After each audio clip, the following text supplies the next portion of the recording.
Do you want to learn how to tune electronic fuel injection live in person with the guys from RealTuners? We have 2-day courses in dyno shops all across the country.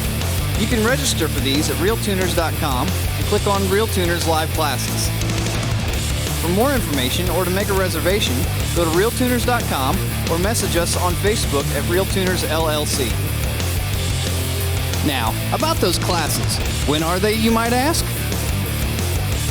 Standalone EFI Level 1 course, February 23rd and 24th in Las Vegas at Revolution Streetcars.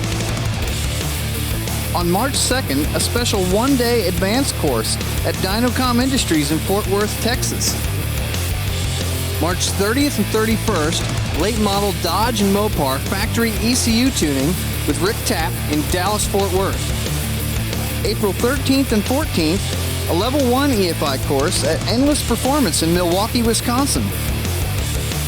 April 27th and 28th, an advanced class at 417 Motorsports in Springfield, Missouri. May 18th and 19th, a standalone EFI Level 1 class at 417 Motorsports in Springfield, Missouri.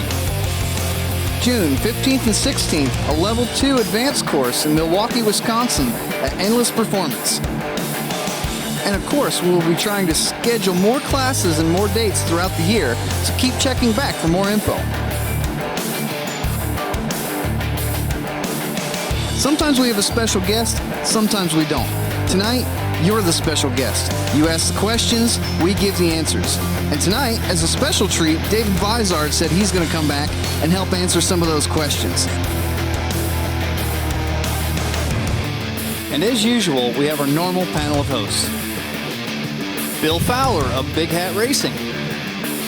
Chad Reynolds of Bangshift.com. James Short of Shore Tuning. John Bewley of Little John's Motorsport Solutions. Mark Dalquist of Throttles Performance. Scott Clark of RealTuners.com. Scott Evans of Helix Tuning. Bry Klemp from Clapped Out. Tom Sewell of Fuel Injector Development. Dan Parker, the movie star. He's blind in one eye and can't see out the other. And possibly a few of our previous guest hosts will pop their heads in and chat as well. And as always, thanks for tuning in. Now let's get this show on the road.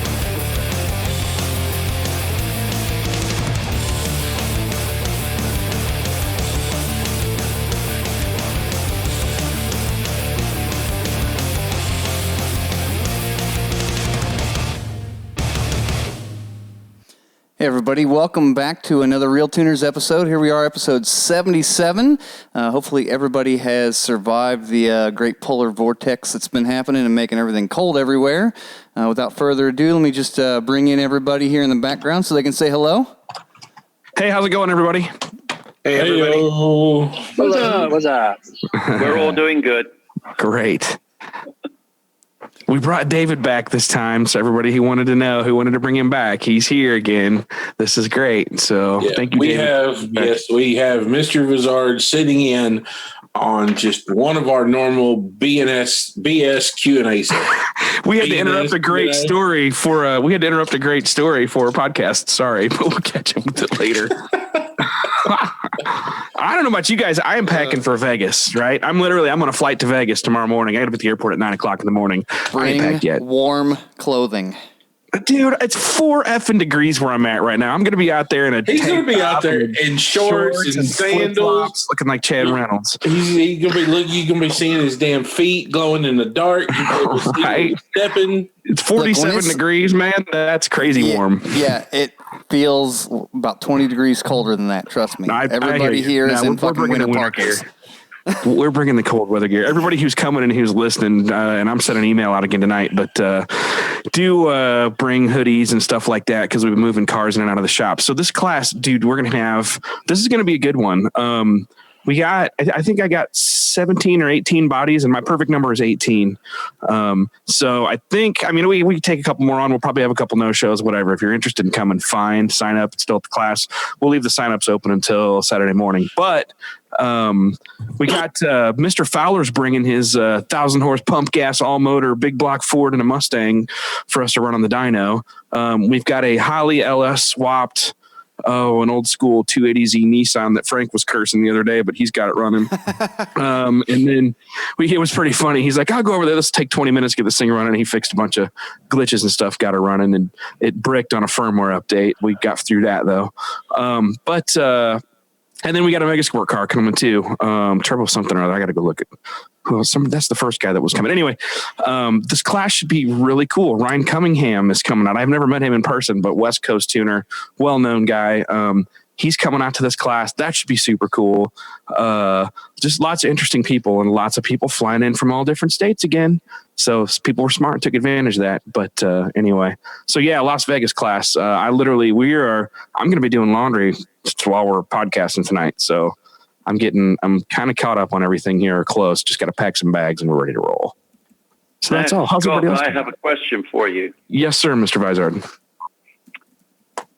Let's go back about 3 years when you did a seminar in Minnesota at TPIS. Right? Yes. Yeah, and you said to me, "How did I do?" And I said to you, "If you don't get any better, you'll be very successful." But we rode back to the airport. Let's tell them the truth. You gave me about an hour and a half's worth of good advice because I took you back to the airport, and you actually you had to listen, right? Yeah, I did, but it was great advice. It wasn't the BS. It wasn't, you're great. It was like, no, here's how you capture an audience. Here's how you do this. Give them a break every so on. Man, I totally patterned my class after that discussion. You would be proud to know this. Well, I already knew you had the talent to do it, right? Because that's my forte, spotting talent.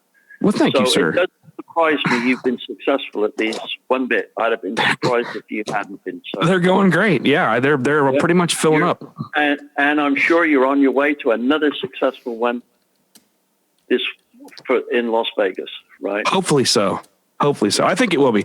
It's always a challenge bringing in a car or cars. I always do 2 or 3, sometimes 4 or 5. I've tuned as many as 5 at like Blake Hughes' shop. This last time I think we did 5 or 6 cars. But there's always some unknowns with the cars might cause some problems. But I tell people that's part of the class is we're going to fix it and figure it out, and we're going to make it run. Yeah. We got 2 days to make him run, and they do. It's worked good so far. Just waiting for something to be weird, but so far so good. Are you doing 2-day seminars or 3? 2 days. 2 days. Okay. Wasn't the one I went to 3 days? It was when we tried to do them longer and charged more. So we brought it down to it's a $550 class, and it's 2 days, and it's with a chassis dyno with cars instead of engines on the engine dyno. A little easier to set up and move around on. Yeah, that's true. And then we added things. 2 days are a little easier for most people, I'm going to come along to another one of your seminars because remember I got ill at that one. So right. No, you're welcome to any one of these, brother. You come sit in and lecture us again on cam selection. That was good. If I bring the coffee and donuts, can I come free? Yes, sir. You can. Right. You can. As long as I get to sit on one of those cylinder head porting seminars, then I'll trade you one for the other. We'll be fine. But no, you're welcome to my class anytime. Look, I want photos. You're welcome to come down. Thank you, sir. I want photos of Scott Clark with a die grinder in his hand. Yes. Hey, man, people got pictures of me kissing a carburetor when I lost a bet, so it's not like I haven't been seen with my pants down all over the internet at this point. So... So our first question of the night is a really good one, and we've got Scott Evans, we've got John Bewley, and we've got David VIZARD here, and this is going to let me do laundry for the next hour. Yeah, this is going to be good because when we talk about camshafts, people will say, and this is a large part of David's class is how do you pick the right camshaft? Because you open the catalog, do you go to the bottom of the page, the middle of the page? What are you looking for picking a camshaft? And there's been ongoing arguments on the internet that lobe separation angle is the sum of the events, and you can't pick a cam by lobe separation angle, or it's a non-factor because you pick valve events. And Randall Burns asked a question. He wants to know if lobe separation angle affects intake runner length, if there's a correlation. And Scott Evans answered, well, LSA doesn't matter. It's about the valve events, and the valve events dictate the lobe separation angle. So there's two different ways to arrive at the numbers, depending upon how you work the math. You can either start with the lobe separation. Algebra. It's algebra.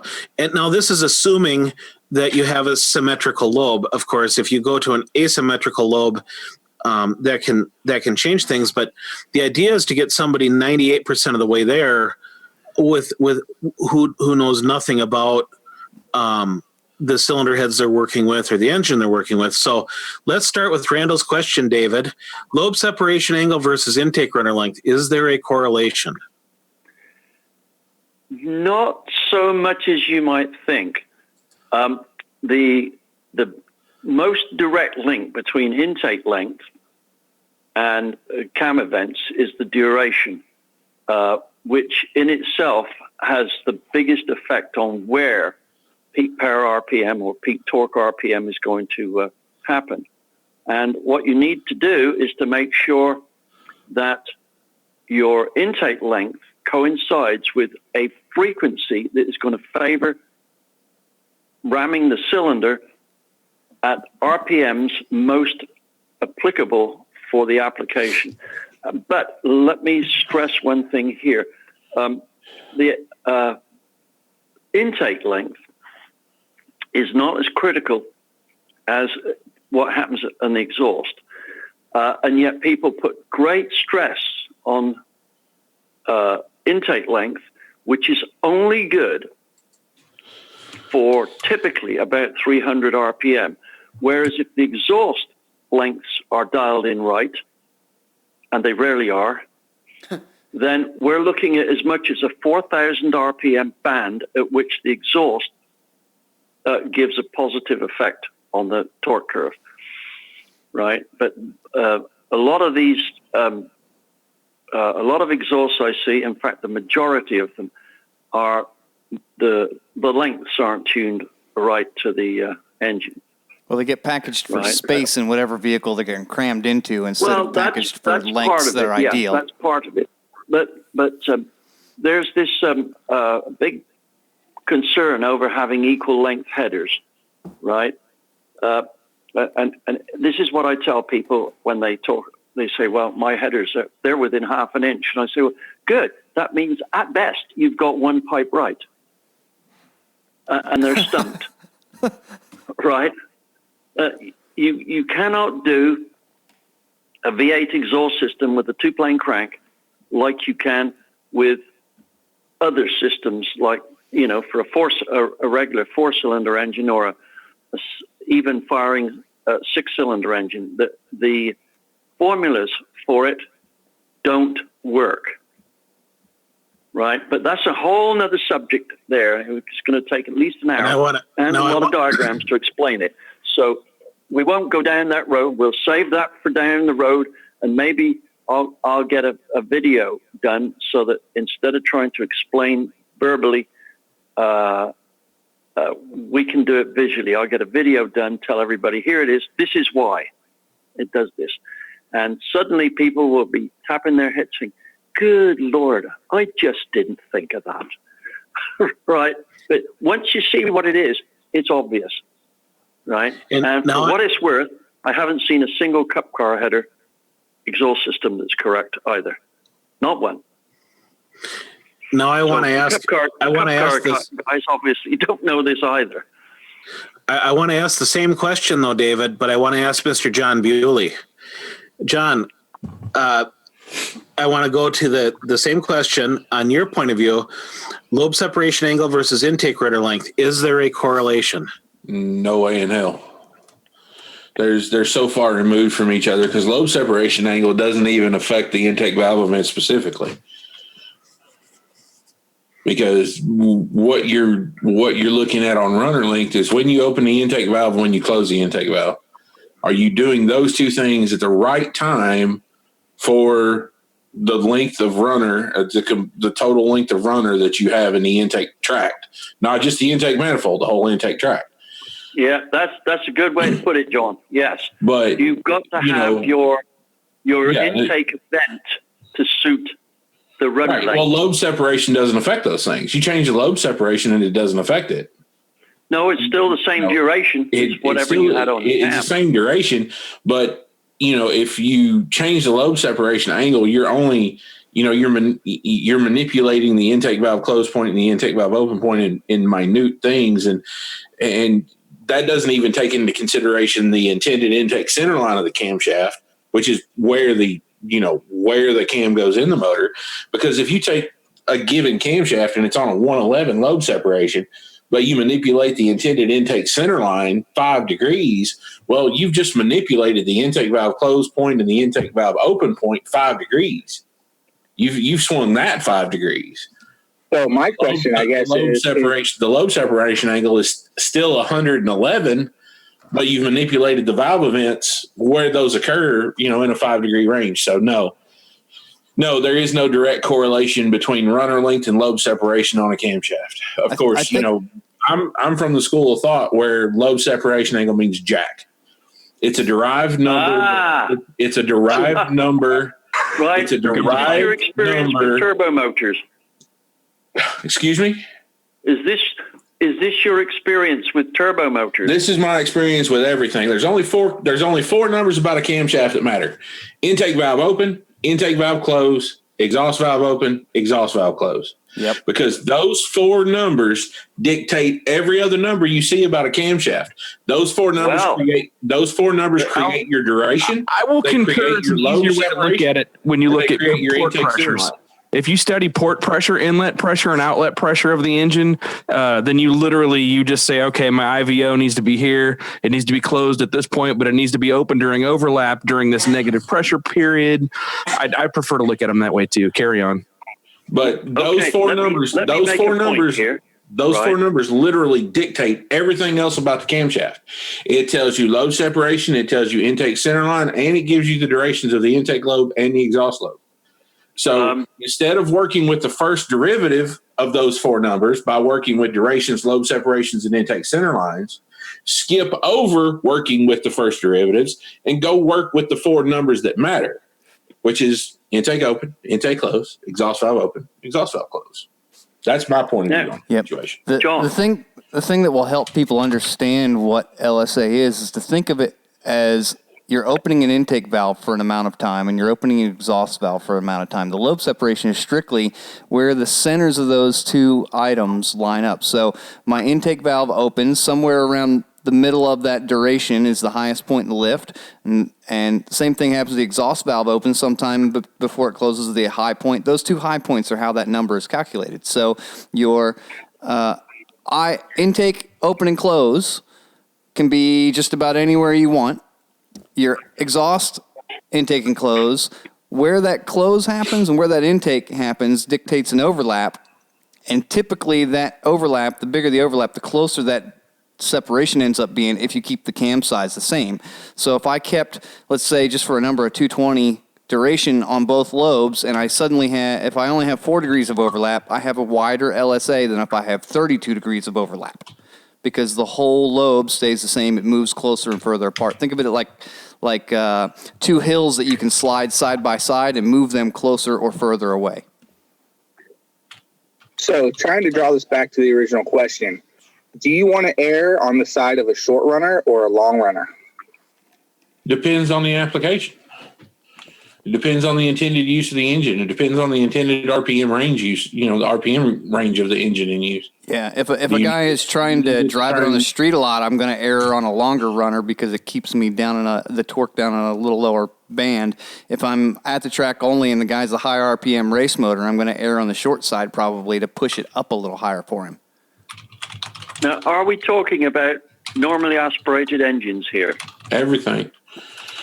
It's not as pronounced in a turbo, but it still happens. Yeah, the runner length on a turbo. When I was doing some work on Indy engines, the intake length was not as fussy as a normally aspirated engine, right? They're not as fussy because one thing about turbo engines that you get into is when you start increasing the density of the air in the intake runner, all of the wave tuning in the intake changes completely.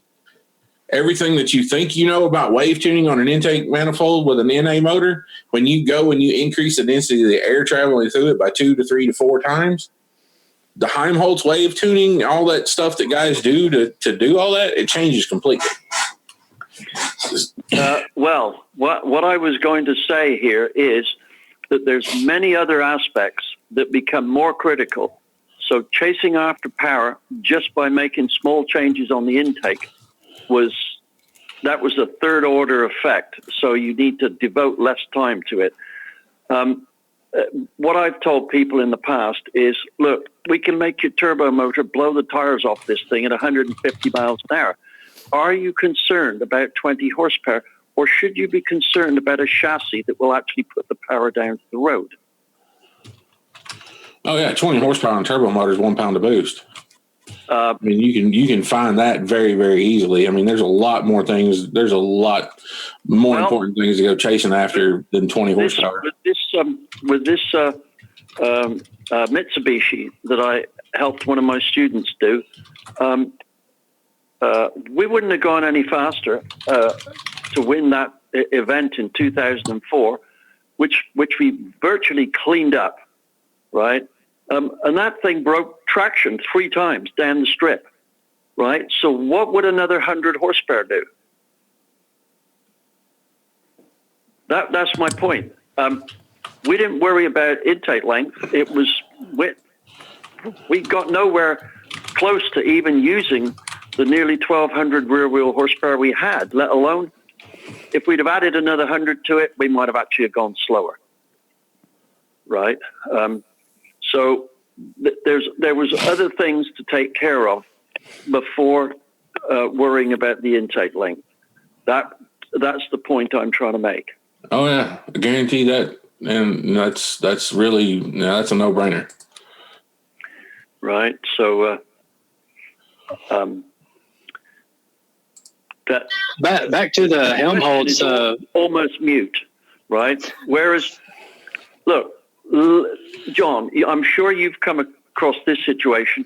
Basically, you can make enough boost in any of your motors to blow them up, right? Oh, yeah. Your skills at making horsepower are will far outweigh the motor's ability to be able to stand it, right? So the object to making horsepower is to do it in the most reliable way. But when we are tackling a normally aspirated car, we're stuck with, at best, 15 psi of induction pressure, right? We'd better be good at everything else because we're not going to get more induction pressure unless we race at the bottom of a mine that's 6,000 feet deep. That's not going to happen. And I think what you're saying here, I think you're agreeing with me that under the circumstances of turbo motors, tuned length is not of a great consequence. Because even if you got it wrong, you can still make enough power to always be burning rubber. Right. It's a very little consequence for the most part. Yeah. Now that's in the context of chasing the wave when you're trying to make 1/4 inch, 1/2 inch adjustments. Now, if you want to talk about making a swing on a turbo engine from let's take the ever popular LS, for example. If you take a stock plastic intake that has almost a 12-inch intake runner and you replace that with a Super Victor that has a 4.5 to 5-inch runner, you go and you change the intake track length 7 inches, then yes, That's a big change. that's a huge swing that you have to take into consideration with the valve events that you choose for that engine. It's why you can't just slap the intake on and expect it to make more power. Right. But yes, I mean, when you start chasing, when, the NA side of things, you guys, I know guys that do this, and they will literally test intake runner length in 1/4-inch increments to try and find one that'll give them that perfect resonance frequency that gives them that extra 10 or 12 horsepower at that 1 RPM where they need it to be. And no, I don't have to do that because I have a boost controller. I can just hit the plus button on one time. Exactly my point. Yes. Isn't that what you just screw it and you go faster? Now, there is a point where I think on certain applications, specifically like a turbo limited setup, that you could actually kind of dial that in to kind of give you a little bit of an edge. And to expound on that, the Helmholtz, rule is easily calculatable based on the amount of pressure you're actually doing. Because, obviously pressure is going to change the frequency, which will change, the effective, runner length or how it acts, which, you could change your intake valve close point, and the overlap, et cetera, to kind of, get that more efficient. Yeah. Anyway, we came to the agreement whereby the cam and the intake center line length were not particularly affected by the lobe center line angle, right? No, there's no direct correlation between duration, right? We all agreed on that, didn't we? Yes. Right. Good. If that's what you found, John, that's exactly the way it's turned out for me. And by the way, I have not built anything like as many turbo motors as you have, right? I'm thinking that probably my next one's probably going to be an LS engine. I'm probably going to be calling you for some advice before I do it. But I think that'll be my 20th in 40 years. Be happy to help you out with anything you might need to know application specific for that platform. I've had people bugging me about the LS engine to start working on it, but my problem is I'm in love with the big block Chevy. Right. For those unaware, David's written I like those 800 cubic inches. Tons of books on small and big block Chevy research, cylinder head, airflow, dyno testing to back it up. So that's his specialty this last 20 years, I think. Yep, that's about right. I'm the guy that'll say, what's better than an LS with a turbo? A big block with a turbo. Well, that's why I went that route. With 2 turbos. That's exactly why I'm doing that on my motor. David, Scott Evans is building a twin turbo 565 big block. 540. Yep. 540, excuse me. Right. I don't think that extra 25 cubic inches is going to make much difference one way or the other. No, it's just wants the head sealing, He just wants a daily driver that runs 7s. No big deal.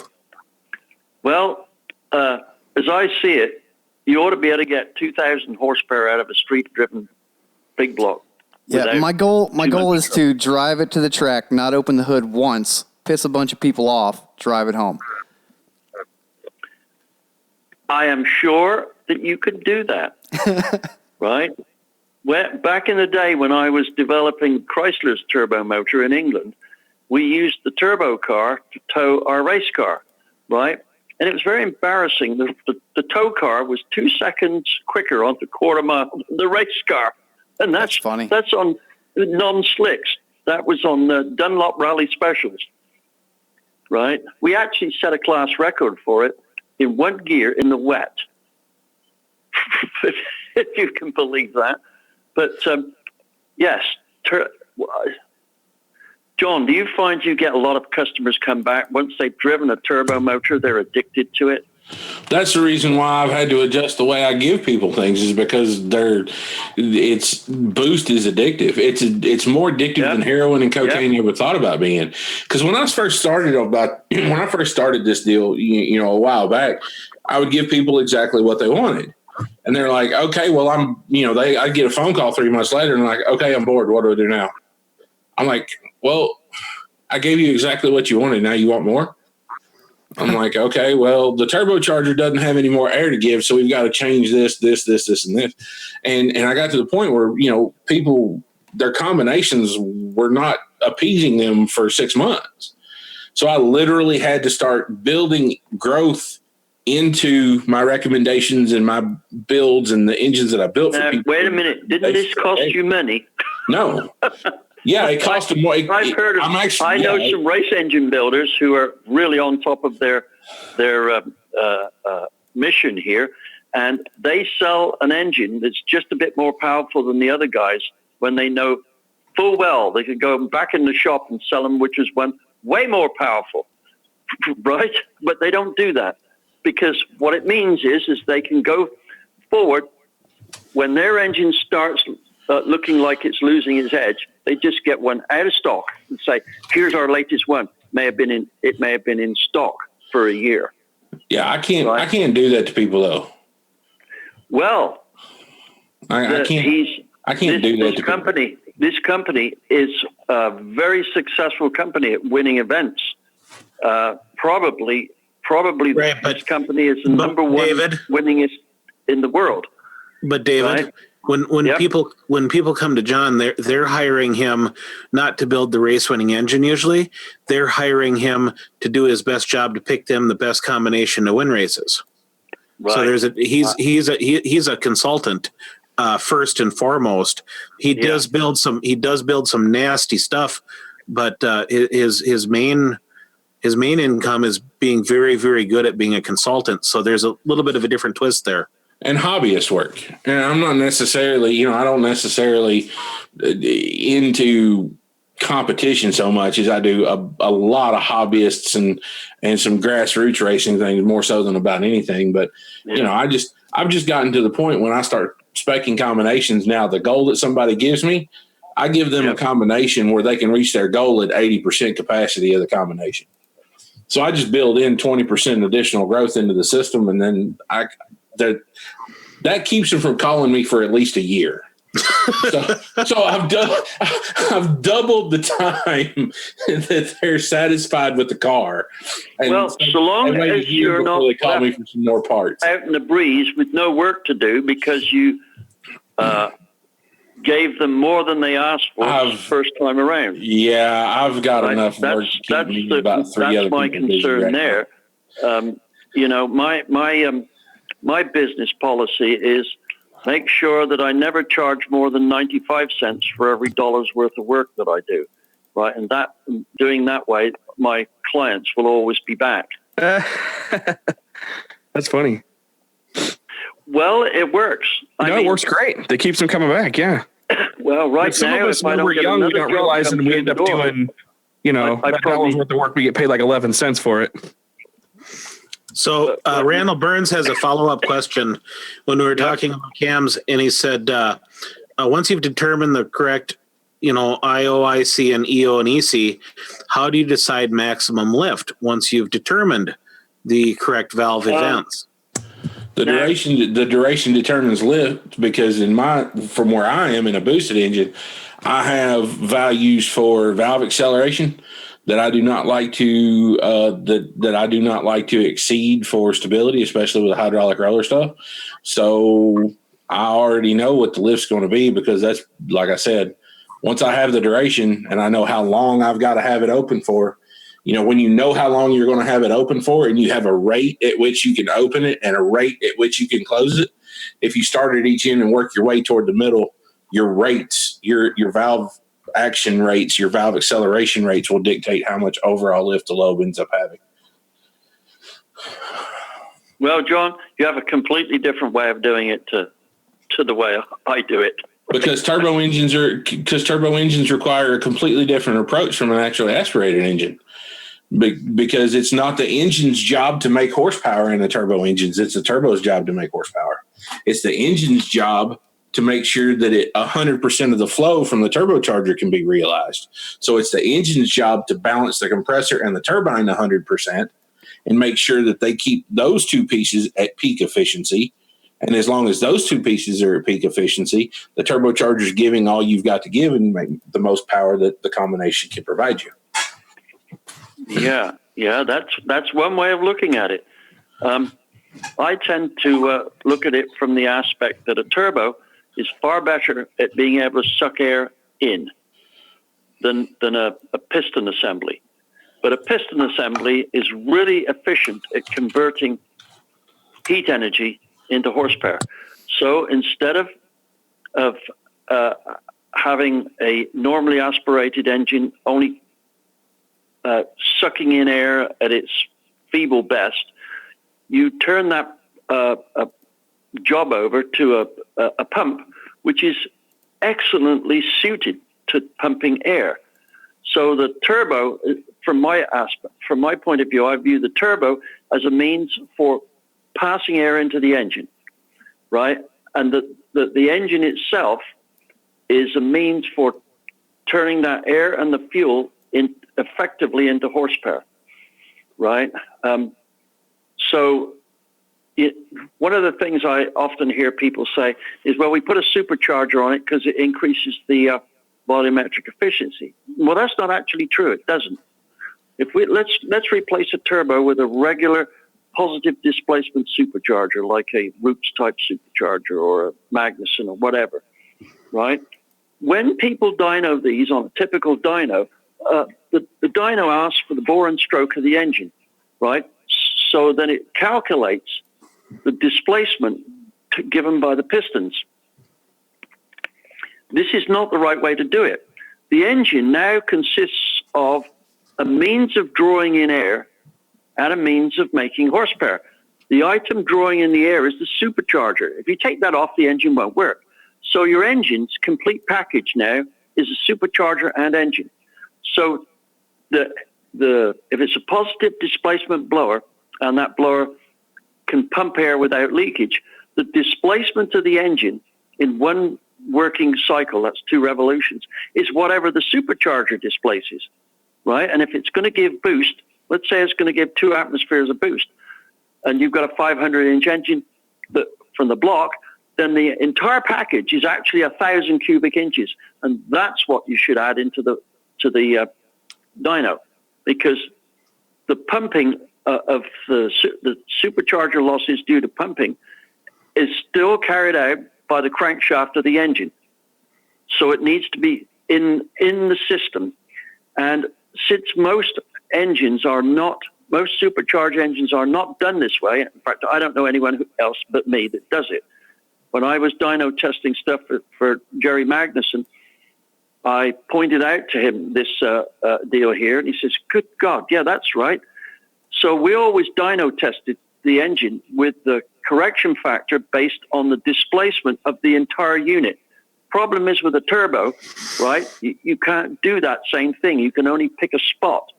And then there's so many other things you have to know. You can't really just dive in and say, correction factor is this, because this unit now looks like it's 1,000 cubic inches instead of 500, right? But with a positive displacement supercharger, you can do this. And the nice thing is, when you correct it out, right, the power you actually correct out to comes out bigger. So I don't know how many dyno tests there have been of supercharged engines where in the magazine write-up, power they show has been incorrectly corrected, and it's showing less power than it's actually making corrected. Right. So now, and I've forgotten where I was going. That would be a first for a magazine. Well, getting it right. No, underrating the power. Oh, yeah. Well, yeah. I'll tell you what, Mark. One day, let's do a question and answer session on what really goes on in the magazines, right? And I'll give you a starter here. I've had articles sent back because they were right. Could you believe that? Yeah, I can. Right? I've had articles sent back that are right. Also, I've had articles that have been in front of the technology, right? And they sent it back because they said, well, nobody else agrees with this, right? It was about a camshaft thing, right? So I sent the article to Harvey Crane and said, Harvey, can you look over this? And he sent me back the manuscript and a note. He says, this is the best camshaft article I've ever read. Say, David, how did that work out? Who the hell did they get to check it that had an opposite view to Harvey Crane? It didn't agree with what their sponsor says, is what it really comes down to. All about the Right. money. Well, this was not about a sponsor or anything like that. It was just about camshaft. It was camshaft science, right? That's what it was. It was camshaft science, and they said they couldn't find anyone to check it. Well, no. What they said was we had it checked, and they didn't agree. Well, it turned out the person who checked it didn't design cams, right? So very strange things, very strange, right? Hey, David. But anyway, that'd make a good subject for another talk here. How much are we led astray by magazines? Now, there's some magazines out there under the tutelage of some editors that were very, very conscious of getting it right. And then there was some editors, they really didn't give a rat's whether it was right or not, so long as it was sensational, right? Hey, should I name names? Probably not. Well, Hey, David. Yeah. We've got a listener that has a question for you. His name's Luke Thompson. And Luke wants to know if you're going to write another book. And if so, what are you working on? I'm working on Small Block Ford book. Right. I am sure it's going to be my best book ever. I've got stuff in there that no one has ever published before. In fact, I'm pretty damn sure I'm the only one that knows it. Right. And again, that's because of all the research work I've done. But yeah, my current 289s for vintage racing are making over 500 horsepower, right, and about 412 foot-pounds, and they're running with a flat tappet cam, iron heads of the period, i.e., 1969 block and 69 heads, or maybe a bit before that. The intake manifold's got to be a two-plane intake manifold. Stock rockers, right? There's a challenge. Try and get stock rockers to last 100 miles. So I'm trying to get caught up with questions here because they've been coming in so fast. Yeah. Right. So it's a Ford book, right? Look out for it in about a year. David and John, and probably actually this is a good question for James Short. James, are you with us right now? He's gone to sleep. He's running back to the phone, probably. Yeah, he must. Yeah. Yeah. I had to unmute it. I had to run back to the phone. I'm here. When everyone's asked questions, I'd like to ask some questions of our two other guests. Okay. Well, Paul Bozanich says, hi, David, but he says, should he purchase an engine dyno or a chassis dyno or both for a street and strip engine business? Well, if the business is just engines, I would do an engine dyno. But if they're engines that are already in a vehicle all the time and all you're doing is modifying something, then you're going to want a chassis dyno, because most of the time you're not pulling out the engine to put it on an engine dyno to put it back in, to have to redo things again to get the whole chassis to work, to get the transmission stuff to go with the engine, to figure out, you're going to be doing it twice if you're working on something that is already in a car and you're basically only changing like a camshaft. You don't have to pull a whole engine out to do a camshaft swap. Well, the other thing is with modern technology, everything's fuel injected. There's so many different systems out there. There's so many standalones.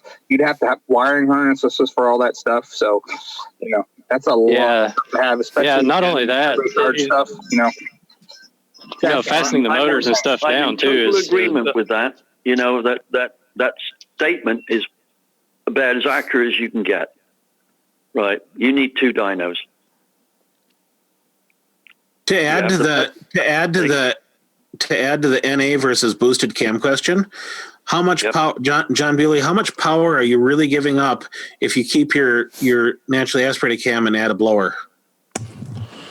I don't know. That depends. Depends on how big of a blower you put on it, because it's hard to say. Would you say that upping the blower or the airflow from the blower changes one of those numbers linearly at least? No. Or is it still lower? No. No. The last thing anything is with boost is linear. Diminishing returns. There's so many different variables there. I mean, I've done, because like if you got let me give you an example. Take a 427 cubic inch LS7, okay?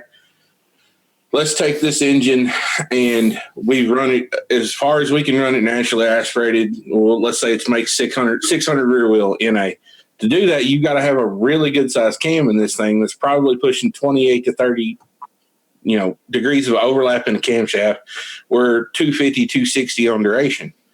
Well, if your goal is to only make like 750, 800 rear wheel on boost, you don't need a cam anywhere near that big. So you'll actually bolt the blower on and come back, and you need to pull the overlap in the camshaft down into the single digits. Otherwise, you end up having way too much overlap in it, and you have to pull the blower so hard to get any kind of positive manifold pressure in the intake tract that you lose it all. And you don't have enough blower to get that overlap.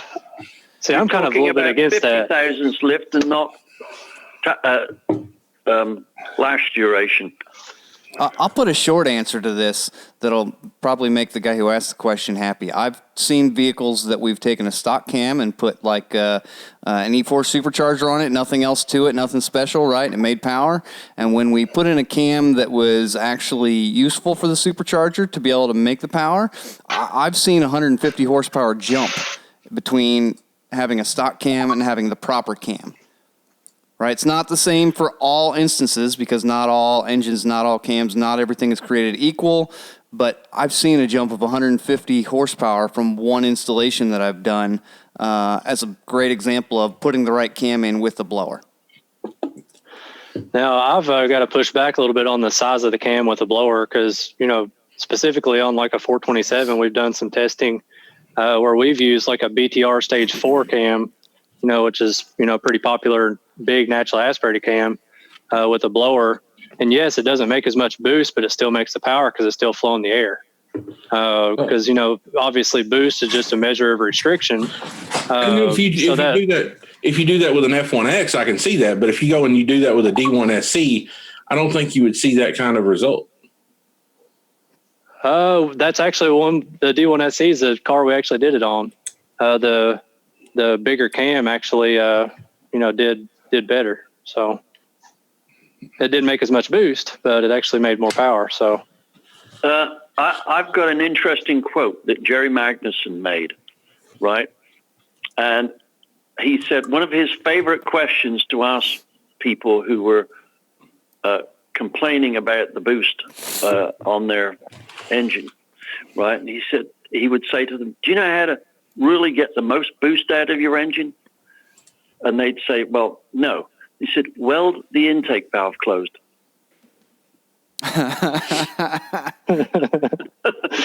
Right? He said, you'll get the maximum boost, but of course you won't make any horsepower whatsoever. Right?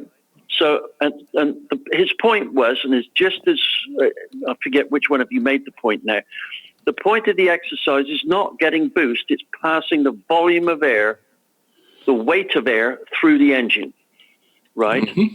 Boost is a side issue of doing that, but it's down to not what the boost is, but the pounds of air the supercharger causes to effectively pass through the engine, and I think that's an important deal there. Which, of course, is just another way of saying what has already been said here. But I like that interpretation. Yeah, that sort of way of explaining. Yeah, and it's always going to be. And we lost him. What happened? You back? He hit the mute button back. Yeah, no, the freaking phone started ringing and cut me off. That damn thing. Hey, James, I'm listening to you live. Customer calling for a tune, 15 to 10. Literally. But yeah, it's always a case by case basis because, that LS7 was, an anomaly, obviously. it all comes down to the point of a blower has a compressor map just like a turbo does. So there's going to be a point at a certain impeller speed and a certain pressure ratio that blower is going to be more efficient, at a certain airflow than it would be, in a different motor or different airflow, different boost level. So, every combination, is going to be a little bit different. So you can't really take a blanket statement and say, bigger cam, more power, or smaller cam, more power with a blower. It's all dependent on, how efficient the blower is at the pulley set that you have on it. So it's all down to combinations is what you're trying to say then. Yep. There we go. Right. Who's got the next question? Hit him, Marky. Well, oh, good God. I think I got a good one on here on Mixlr. I just opened up Mixlr and I saw Maddie Vaughn's question. I'm not even going to touch that, Maddie. Sorry, buddy. I was going to say, Brandon B had one here that I think is something that's interesting that Bewley might be able to expand on this a little bit. I think he's probably the right person. He says, I got an opinion field question, modern NA motor that in stock form goes over 200,000 miles regularly, which is regular maintenance, right? So it's daily driver, normal thing that we're used to. Do you think the majority are able to live in a daily driven application running up to another half, maybe a full atmosphere of boost by a turbo reliably? Not talking 200K reliable, but say more like 50K. I have a weird engine and 90% of the parts laying around and just trying to play with it. I'm not looking to make specific power, just want to see if I can live by being smart. Sorry for the long-winded question. Thanks, everybody. Listener opinions, welcome too. So I guess he's asking about like longevity, putting a turbo on the motor, right? You got your generic, buy it from the factory, everything's all kosher to go, and you just want to make a little more boost and have a little fun with it. You don't care if it makes 500 horsepower or 1,000 horsepower. You just want to, spin the tires once in a while and have a little fun. You had that turbo. It all depends. That all depends on tune-up and how conservative you are with a tune-up. All about the tune. That's all that is. It's that's 110% aggressive. How aggressive you are in the tune-up. Because if you're in there and you're pushing the air fuels hard and you're pushing the timing hard and you're stressing head gasket seal and all that, nah. But if you're in there and you've got it nice and fat and you're not pushing the components too hard by pushing the timing really hard, and if you keep OEM strategies for a long time, if you keep to OEM style strategies, if it's if you've got that to base off of, but like with an LS engine, I call it the 15-15 tune-up. 15 pounds of boost, 15 degrees of timing. Plenty safe. Something like the baby, and just don't be too aggressive with a tune-up, and it will live. I mean, I'm friends with Kurt Urban, Wheel to Wheel, the guy from Wheel to Wheel in Michigan, and who's currently at Scoggins Dickey, and he has a Chevrolet pickup truck that I think the last time he brought the truck up, the thing's over 100,000 miles boosted. And, he tows with it and daily drives it and does all kind of stuff with it. So can you have a daily driven boosted, style engine that will last you? Yes, you can. Even if the engine was not intended to be boosted from the factory, it all depends on how aggressive you are with the tune-up with that engine. But once you call John and say, hey, I'm really happy with this. Can we crank it up just a little bit more? Well, there's a point where the longevity goes down. Yes. When you start leaning on something, there's a point, when the longevity goes down and you start measuring how long the engine will last in quarter-mile increments and not tens of thousands of mile increments. But at 7 pounds of boost, which would be half an atmosphere, I can't think of a motor out there that wouldn't hold up at 7 pounds of boost for an incredibly long time. Not from today's manufacturers, right? No, not at all. Everybody's putting parts out now. Even like the bottom of the barrel stuff today, it's not like it was in 1988. In 1980, let's take for example Ford's 2.3 liter 4-cylinder in 1988. You had the boosted version in the Turbo Coupe and the SVO, and then you had the non-boosted version. Well, the boosted versions had special pistons, special rods, special cranks, everything completely different from the NA version, right? Well, it's not that way now. It's not that way today. The OEM does that for the factory boosted stuff, but the factory boosted stuff today, the parts are so overkill, it's ridiculous what they can hold. Because now just the normal stuff that they put in the NA engines can hold a ridiculous amount of power themselves. There's not an engine made today that probably wouldn't be able to stand up to a complete, full atmosphere above and beyond what they do naturally aspirated. Well, it's interesting that the 2.3 Ford was brought up as an example. I had a friend of mine come visit. He rented a Mustang. Arrived at the house, and I thought, wow, that must be a top-of-the-line Mustang. It looks meaner than hell. And anyway, I got to drive it. And I was really pleased at the way it ran. And my thought was, this has got to be a V8. And when we opened the hood, it was a 2.3 turbo motor, right? And the way they got it set up, there was no turbo lag, nothing, right? I had no idea it was a turbo motor. And I got to say, I was very pleased with the fact that it ran as good as it did and that they were putting 22 pounds of boost in, and they still have this huge warranty on it. So the technology's there, and it's been stated. The fact of the matter is engines have got that much tougher that, I think personally, 7 pounds of boost is not even pushing the limits. The 1 atmosphere just mentioned is probably a really good number to shoot for maintaining reliability whilst getting a big jump in performance. One of the common things we do on a lot of small LS builds is to literally just put a single turbo on them and put a wastegate only, no boost controller, and put a big spring in it and 13, 14 pounds, whatever it makes. A lot of guys do that and drive it for a long, long time. As long as you don't make a super aggressive tune, they last a long time. I know people who have been driving it around daily for 5 years like that, making 14 pounds of boost and like 14 degrees of timing, and it works great. One of my favorite combos that I've tuned thus far was a guy's street car. He put a 5.3 in it with one of John's cams in it, and he put a small turbo, it was a S366 he put on that thing. And that thing, you couldn't feel boost come in at all. Like, you'd be quarter throttle and it'd be 2, 3, 4 pounds of boost. So it was almost, you could control it with your foot rather than waiting for a turbo to come in.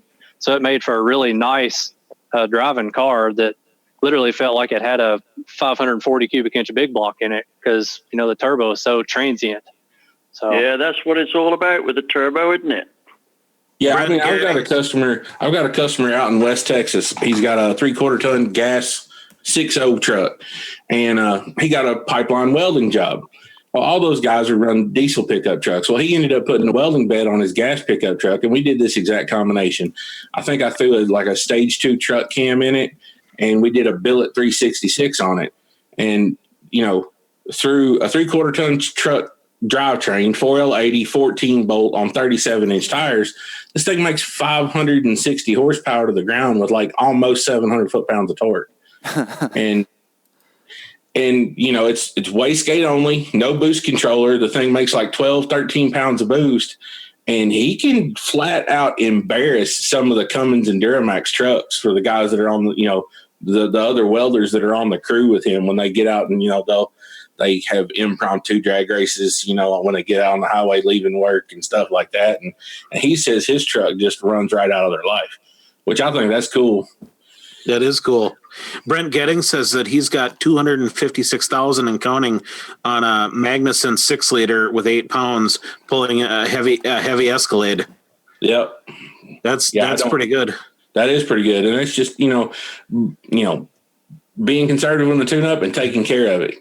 Oil changes are important. I think oil temperature in a boosted motor like that probably runs a lot more than what a naturally aspirated motor would be. So, I would definitely look at some durability aspects of doing something like that. Maybe incorporate an oil cooler on the vehicle some way, or shape or form, and something like that. But yeah, there's no problem doing that at all.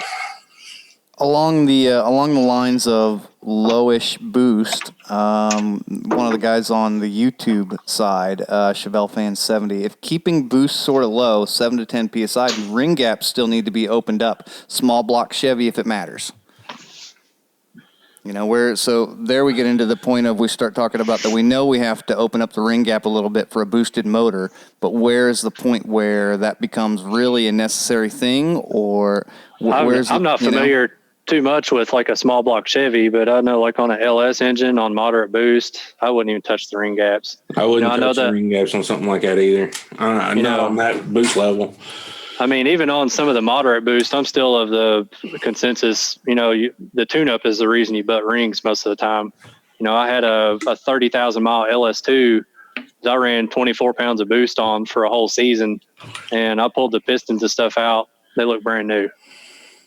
Stock ring gaps, stock everything. So I know some people aren't going to get as lucky. They're going to lean on the tune-up harder. Whatever. Obviously, heat is going to expand the ring, which could cause it to butt. But, it's a case-by-case basis. Those factory motors aren't all created equal. So some come out with tighter ring gaps than others. So I've got photos of a LT I got involved with that was done by a well-known tuner where all 8 pistons were broken. Wow. And it was I didn't say any names. I'm just saying that you can go on my Facebook and see 8 broken pistons, and it'd be cooler. It'd be cooler if you did. They're a well-known magazine company. They're in the magazines a lot. Brandon B wants to. Are we supposed to be playing a guessing game here, Mark? No. We're just not naming names. That dude still owes me like $1,200 too. So I did from like 13 years ago or something ridiculous. But really, yeah.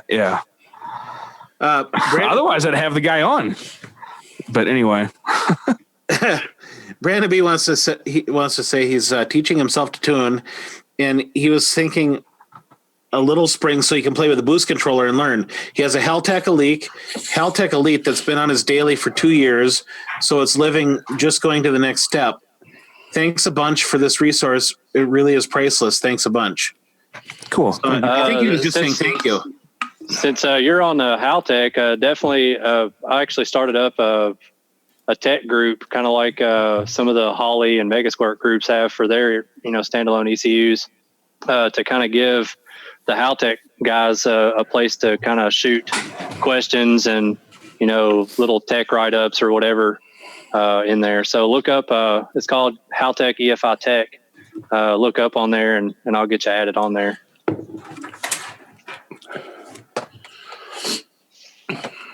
Yeah, if anybody knows what you can do with a Haltech, can't do with a Haltech, it would be James. Yeah, and we've got a bunch of good guys on there, like Dale Heiler's on there. He's super good with Haltech stuff too. So he's super helpful with the Haltech goods. Yep. Shout out to Dale. He's my buddy. Good dude. Awesome. We need to get him on here sometime. I bet he'd be a good. Oh yeah, he's a hoot. I bet. Well, after all this conversation, I'm even more eager to get going on an LS turbo motor. Right? It's like crack, David. You hit it one time. You hit it one time. I've already got addicted to turbos on small motors, right? Yep. When you can make a 97 cubic inch engine perform like it's a 540 inch normally aspirated big block, there's definitely something to entice you to do another one. Oh yeah, that's I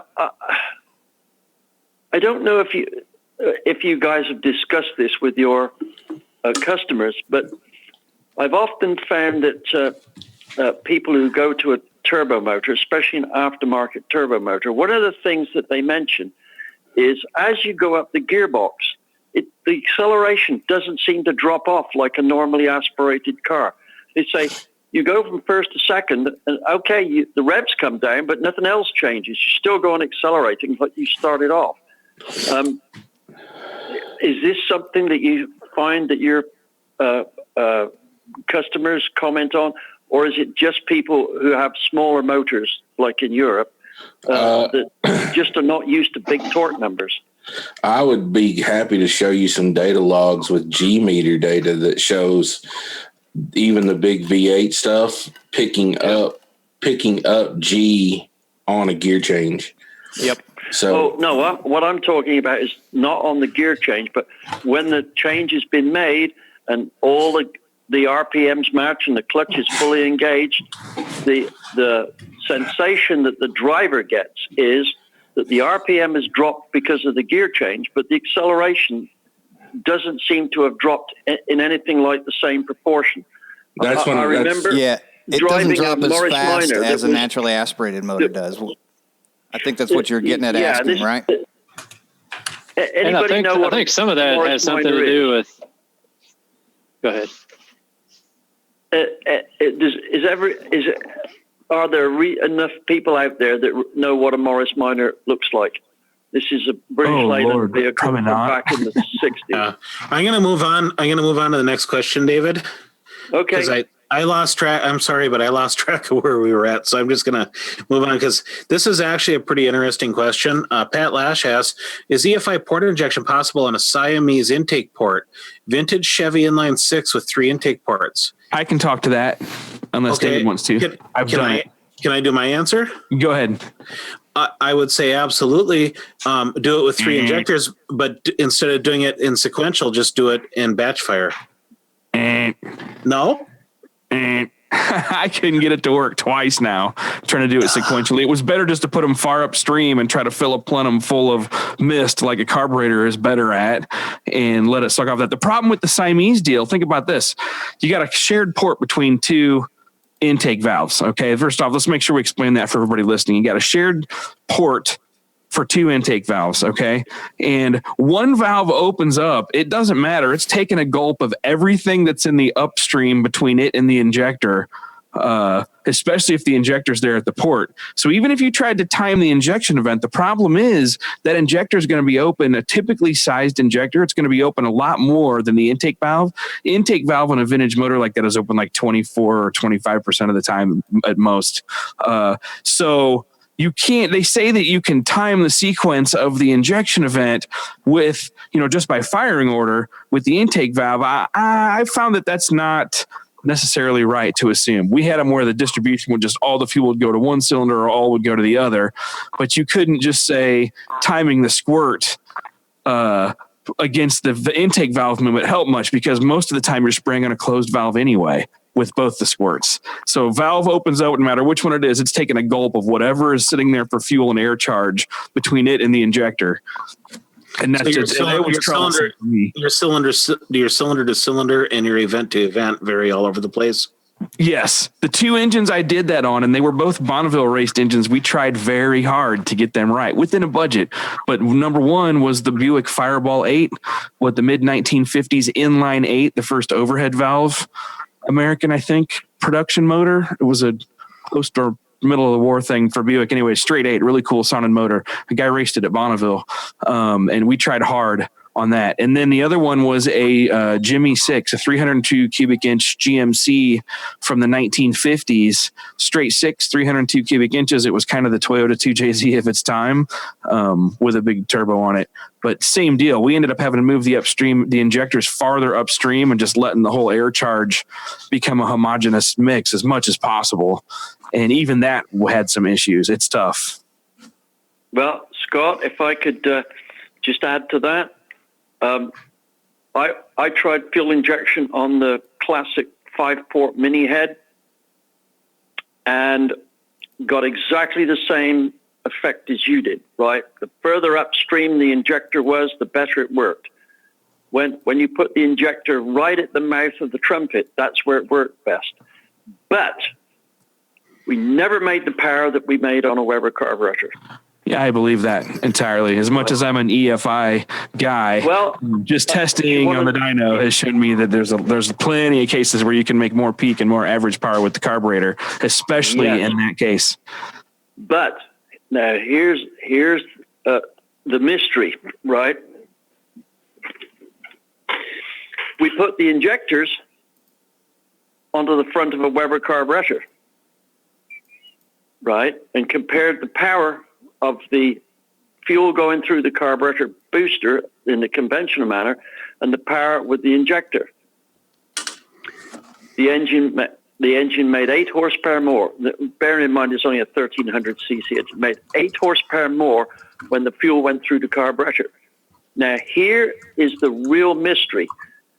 With the side draft 48 Weber, they don't give a mist of fuel so much as lumps, right? And the more the fuel was atomized in that runner, the less power the motor made, right? And that's completely contradictory to every single engine I've ever tested. Everything you read on the internet. Now, I've seen the same thing where guys worked really hard to get the micron size down of the fuel droplet, and we're doing crazy things to track that. Now, the better they did, the more power would fall off in certain applications. Others, it liked the whole aerosol thing. I don't know. I just know enough from testing, just being the test guy, that you can't sit there and tell people one or the other is better. I've got a question for Evans here. Okay, well, we can wrap it whenever. Yeah, you want to take one, Scott? Sure. Andy Netherland wants to know 12 volt, 14 volt, or 16 volt electrical systems, pros and cons for a dragwake style car. So I'll start with the easy con. 16 volt system, your con is that if something dies, you're going to have a hard time finding pieces at a parts store, right? Just ain't going to happen. It takes something big to get the jump start if you can't start it. That's about the only major con that I have for that. And having to go through all the ball. The benefits become that almost everything on our race car engines runs better and more efficient at 16 volts, or with an alternator, 18.5 to 18.9 volts. And all your stuff will run better, with the exception that you're going to go through light bulbs. It's always good to put something to step it back down for the light bulbs to keep them happy, because the more voltage, the more wattage, the more heat they put out, the quicker they die. LED lights. Yep, LED is your friend on that. They'll hold up better. Yep. 12 volt, that's kind of the standard. Hey, everybody has that because it's what comes from the factory. So, it's kind of generic. There's really no major downsides to it if you're okay with being just 12 volts. I mean, the only downside to the 12 volt is that you can't run pieces as high up like fuel pumps, for example, right? Fuel pumps tend to pump a little more fuel, so you don't get that extra bit that you get when you put a 16 volt on it if you're only at 12 volts. It's like running a booster pump for your whole system. That's it. That's a perfect thing to call I'll tell you what, if you got a junky old F body like me, 16 volt is badass because your windows actually work. I was going to say, your windows will go up and down quick. They go up and down like a mofo. The other disadvantage... The other disadvantage with 16... quarter mile with the windows up or down? That's a good question. The other disadvantage to 16 volts is you're not going to use a stock ECU with it. Most stock ECUs do not tolerate it very well, and they shut down above a certain voltage. A lot of them have tables that go upwards of 20 volts, but they don't handle 20 volts. You can take just about any GM or Ford ECU, and at about 15 and a half, they shut down. They just turn off. Well, I can give you a little bit of reference on that too. On the GM 0411 or P59, P01, whatever you want to call them, 18 volts is where they have kind of like a safety, net. So if you do an alternator with 16 volt, it's going to be pissed off if you get over 18 volts. I've had them shut down below body control modules. Yeah, it's kind of case by case. So the body control modules are the ones that are more pissed off about it than the PCM is. Yeah, I've lit up body control modules and gotten them mad at me with just a regular charger on a 12 volt system. Yeah, I'm a huge fan of 16 volt. My race car is 16 volt. I love it, but you have to be prepared for it. It means that you got to buy a special alternator if you want to use an alternator. It means that you got to keep either a spare alternator around, a spare regulator. You got to keep parts ready for everything just in case. You know, if you're doing drag week, you better have a spare alternator for sure, because the easiest thing is just 3 bolts and a belt and swap it out. You know, not a big deal. There are guys who will try to run a 12-volt alternator with the 16-volt, and it kills the battery because it doesn't charge enough. The thing to remember is with a 16-volt battery, it's kind of the same ratio as like a 12-volt. If you don't put enough voltage into a 12-volt, if you only have 9 volts there, you'll end up damaging the battery from not enough charge. It'll be constantly depleted, and it'll injure the battery. So on a 16 volt, if you're only charging it at 12 volts, the same thing happens. It depletes the battery instead of charging it and actually damages the cells in it. So your battery will die sooner and be in more problems sooner. You won't be able to start the thing. And just like 12 volt, 9 volt is kind of like we think if you only got 9 volts on a 12 volt, the thing ain't going to start, the thing ain't going to run. You know, you're kind of at that lower limit of where things kind of sort of let you know, hey, your battery's dead before it just doesn't turn on at all. A 16 volt, that number's down around 13 and a half. So if you're down at 13 volts on a 16 volt, you're kind of pushing that same level of, hey, my junk isn't going to run.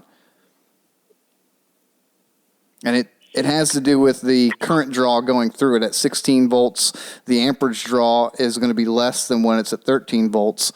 And the current that it pulls through it can't pull it as efficiently at 13. Guys, can I ask one question here? It concerns the voltage and electricity and that.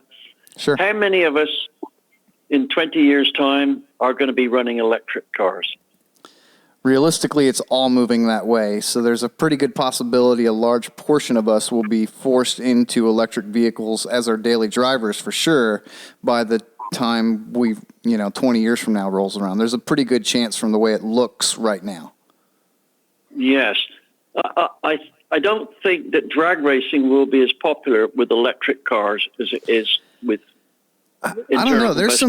There's some pretty good mods that people are doing with putting different motors. Like some guys are taking Teslas and they change out the motors to make them faster, and you can get different batteries that I output didn't say differently. They wouldn't go fast. That's not quite what I said. I think there's I think it'll just be a different group. It'll be a different mindset. Well, it might be, but I'm having a hard time watching a car go down the strip without the associated noise. Yeah, I agree. It's hard not to do it. What would I think a top fuel car or a top fuel replacement car that's electric, right? And I said, well, I'd be real pleased about the technicalities involved, but I wouldn't go and watch it, right? I agree with that. Watch drag racing, I like but to we're hear people the who noise. are used to hearing I agree. that. Yeah, we're I don't think in 20 years it's going to be different. It's like just not manly if it doesn't make like some kind of V8 noise or some rowdy cam lope or something. It's like it's a difference of your view though. To you and me, that's the problem. Is it doesn't have that V8 noise. It doesn't have this loud engine noise. Back in the 1900s, when it was the beginning of cars, it was very, very different. People were still unsure about that. When things were just starting to move into being combustion engines that everybody could drive, not everybody liked the idea, right? So now we're looking at everything's moving into electric, and not everybody likes the idea. So the same transition is going to happen. As it becomes more common and people grow up with it, it's going to become the thing that people are used to, and they're going to be okay with that. So in 20 years, we're probably going to be drag racing electric vehicles, and people are going to enjoy it just as much as people today enjoy their V8 engines. I still don't understand why, in the interim, why no one has gone to the effort of doing a diesel electric car, kind of like a diesel electric train, where you have a small diesel engine that runs at peak efficiency running a generator, and you have 2 electric motors that on the drive wheels. No one has done that yet, and I think that would be a very, very good compromise on efficiency versus cost and everything else. But for some reason, no one's done that. Does anyone have any input on that?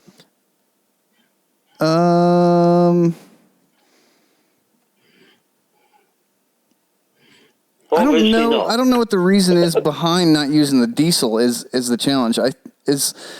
With diesel, is it technically cleaner or dirtier than gasoline at idle? You know what's Okay, so all right, how about a gasoline generator, a gas electric? You know where they do them where all the you time. use- It's just they often shut the motor down in between. That's the common diesel. That's the common gas hybrid right now. But no. But the hybrid, it's not where the engine runs at a constant RPM at peak efficiency and runs a generator, and you have electric motors that drive the wheels. That's not how the hybrids are. The hybrids have a large electric motor that can drive it that runs off of the battery, and when the engine is running, it just charges the battery. But it's not a generator that just runs at constant RPM at constant load at peak efficiency, like a train would. Yeah, I don't know what the reasoning is behind not doing it. You could take a small diesel and run a very good sized generator that could probably power some pretty good sized engines and not have the weight of the battery pack. Right. Because I bet like a train. So does it come up to? I bet a small 2 liter, like a cruise diesel. I bet something like that could run a good sized generator and still weigh less than a Tesla battery pack. Does it come down to total amperage draw with the electric motor? Does it come down to the reason being that the generator has to be a certain size, obviously, to put out enough amperage and enough current to drive those electric motors? What's the amount that actually gets put out? I mean, let's think about how big does it have to get before it becomes enough to drive for what that battery is putting out? That's a good question. It's something I can't answer. Can I throw something in here? Right. We cannot have a 100 horsepower diesel engine to generate electricity to power a 110 horsepower electric motor, right? That will and that's drain what the I'm getting battery. at. So, You got to have the bigger motor to produce enough power. well, then it's no point in having the electric motor. Right? You might as well just have the diesel, because otherwise all you're doing, even if it's 100% efficient, all you're doing is changing the power from diesel power to electric power. Except for that you're running at a constant RPM that you can tune it for peak efficiency versus a various RPM of acceleration and deceleration and idling. Yes, but you're carrying two engines instead of one. So if we're talking about a decent-sized electric motor, we could be talking about a pretty damned heavy electric motor. How much do batteries weigh? A diesel that's going to be very heavy. So not going to work, right? We're back to. I think that's what the problem is that it takes too big of a motor. Battery. Sorry, I didn't catch that. Think about what? I said that's probably exactly why it's not happening, is because it takes too big of a motor to be able to produce that power that equals what we can do in a battery. And we're just charging the battery. We're not. Yeah. That's why the battery range is 400 miles, because that's what it can put out before you have to stop and fully recharge it. You know, there's actually a couple of good comments pointing out what we've been discussing on the Mixler feed. Randall pointed out a train has 4,500 horsepower on tap, and a battery can put out a lot more horsepower worth of power for short periods. And then Turbo Sleeper said the reason train do it is, of course, is for the torque at slow speed, because an electric motor will do 100% torque at 1 RPM, you know. Right. So, yeah, it was just a thought process, because I hate battery cars. I hate them with a passion. And I know we're going that direction. That doesn't mean I have to like it.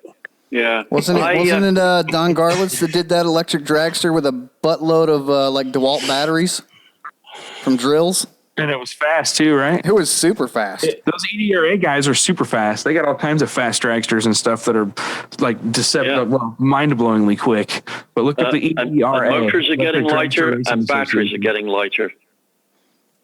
Yeah, but it doesn't make them interesting to me. Oh, no, it doesn't. Well, you're going to be dead before I the don't want crowd to that race likes an them is electric around. car, but I've ridden in electric cars, and I really like the quiet, smooth drive that they have. Right. It just means that now we're going to have to put speakers on all the cars to fake the engine noise. Using a clutch.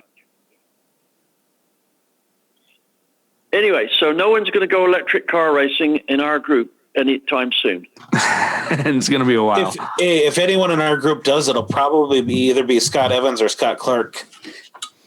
I don't know. Can we put a turbo on an electric liner? Anyway, guys, it's 10:23 here, and I definitely have got to go to bed, right? All right. Good that night, might David. sound early, but I was up Thank at you, 7 o'clock at work this morning, so. Thank you, sir. Appreciate it. We enjoyed having Right. you, David. Oh, Scott or Yes. or Mark, did you make that announcement about the 128 video to the listeners? Oh, Mark did. Yep. I put it on the RealTuners podcast page. We posted a video that David did about his 128 because that was a question that came up on our previous podcast. And you guys are supposed to watch that video and see if you have any questions for David for a future date when he visits us again. That's all I got. Yep. They got that. Now, I just want to say a quick word here. What qualifies me to say this, right? And I think without adding any fringe things onto this, I tested 8,000 cam combinations for Harvey Crane over a period of 3 years. And over a period of just less than a year, I tested 11,000 combinations for the biggest European cam company. And my designs to this day are still the best-selling ones because they make more horsepower than everybody else's. So there is no opinion in this, just die-hard dyno tests. So what I'm going to present here is not an opinion. If you want to argue with it, then you sit and argue with the dyno because everything in that video is based on the dyno testing, right? So also, if you really want to argue, please make sure you've tested at least 1,000 cam combinations first so that I will have a reasonable idea of what you know, right? So we'll address that 128 deal with some serious questions, right, starting next week. Well, probably not next week, David, but we'll when we get back to it, we will. Yeah, whenever the questions have built up to a reasonable level that I can answer them, not just for one person, but for plenty of people who may be thinking of the same type of question. Okay. Right. So, well, should we wrap this up, Scott? Yep. We should get her out of here and let him get off and get some sleep. And I gotta get finished packing here, man. I got a flight at 9 o'clock in the morning. So yeah. You're headed out tomorrow, Scott? Yes, sir. As for our two other guys, Mark, can you give them my email so that I can get in touch with them because they both got information which I'd like to get from them instead of paying out money to research it myself. I'm sure they're happy to help. Sorry. Well, I hope they are. I mean, they both seem like they're pretty smart guys. So, the best thing in life you can do is to surround yourself with smart guys. That's how you learn. I put David's email in our chat for John Bewley, and I believe he's talking to either Scott Evans or James Short because there's and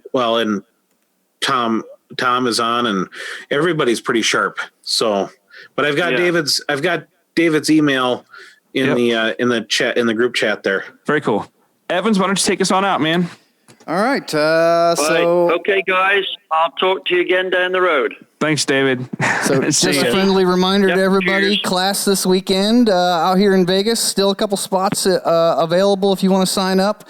And we're keeping that open on the website, $550. Flights are probably going up in price because it's getting a little closer to time, but they're still pretty cheap flying into Vegas if you get one right now. So plenty of places to stay around town, plus the Motel 6 that's up close to the place where we're doing the class at, and dress warm because it's going to be a little chilly out here, right? It's going to be like high 40s, I guess. The shop's heated, obviously, but we're moving cars in and out and stuff like that, so dress warm. And if you want to go out after the class and dinner and do stuff, if you're here, you want to dress warm for it. So Friday night there's something going on at the track there at the drag strip, test and tune, I think. And then O'Reilly's has They may have canceled it because of the weather. I don't know yet. I'll have to look again. Well, but Yeah, we'll find out. We'll find out when we get there, I guess. I'm just suggesting stuff to possibly do, but then I'm sure we'll go out and hit dinner and stuff in the evenings after classes or hang out a little bit, whatever. We'll have fun with everybody who's coming out. Looking forward to it. I think I counted 18 souls and then myself. So that's all involved unless so far. they're a redhead, and then we have less souls. Right. It subtracts one. All right. Get us out of here, man. All right, cool. Thanks, everybody. Have a great night, and we will see you next week.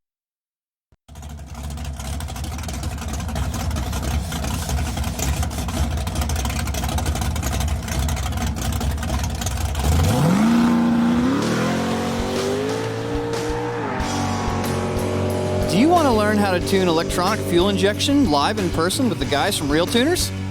We have 2-day courses in dyno shops all across the country. You can register for these at RealTuners.com and click on RealTuners Live Classes. For more information or to make a reservation, go to RealTuners.com or message us on Facebook at RealTuners LLC. Now, about those classes. When are they, you might ask? Standalone EFI Level 1 course, February 23rd and 24th in Las Vegas at Revolution Streetcars. On March 2nd, a special 1-day advanced course at Dynocom Industries in Fort Worth, Texas. March 30th and 31st, late model Dodge and Mopar factory ECU tuning with Rick Tapp in Dallas, Fort Worth. April 13th and 14th, a Level 1 EFI course at Endless Performance in Milwaukee, Wisconsin. April 27th and 28th, an advanced class at 417 Motorsports in Springfield, Missouri.